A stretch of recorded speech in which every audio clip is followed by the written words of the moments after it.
Bonjour à tous, ravi de vous retrouver sur France 24. Bienvenue dans ce nouveau journal. L'île de la Réunion est donc passée au niveau d'alerte rouge après.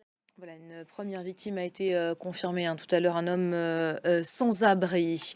D'une tempête à une autre, l'est des États-Unis est balayé depuis plusieurs jours par une tempête de neige qualifiée par les autorités de dangereuse. Là aussi, sur les 5 prétendants au poste, Donald Trump demeure toujours l'ultra favori. Bilal Tarabé. Et Taïwan choisissait son président ce week-end, 2 jours après l'élection. Lai Ching-te a donc été élu et recevait ce matin une délégation américaine. Washington qui a dépêché sur place une délégation informelle 2 jours tout juste après la victoire du nouveau président. Il a remercié tout à l'heure lors d'une rencontre scrutée de près le soutien fort des Américains à la démocratie taïwanaise. Séquence sous les yeux irrités de la Chine qui considère toujours Taïwan comme l'une de ses provinces. Héloïse Mélan.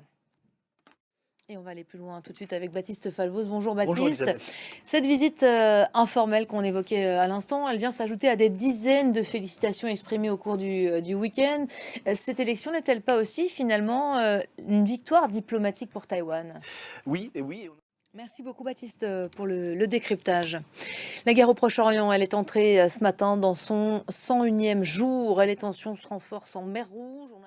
Pendant ce temps-là, à Gaza, les frappes et les bombardements d'artillerie continuent de viser le sud de l'enclave palestinienne. Le Hamas fait état ce matin sur place de plus de 24 000 morts. De nombreux otages, indique le mouvement, auraient péri dans ces frappes. Et avant de nous quitter, les images en direct de l'Islande où le jour commence à se lever.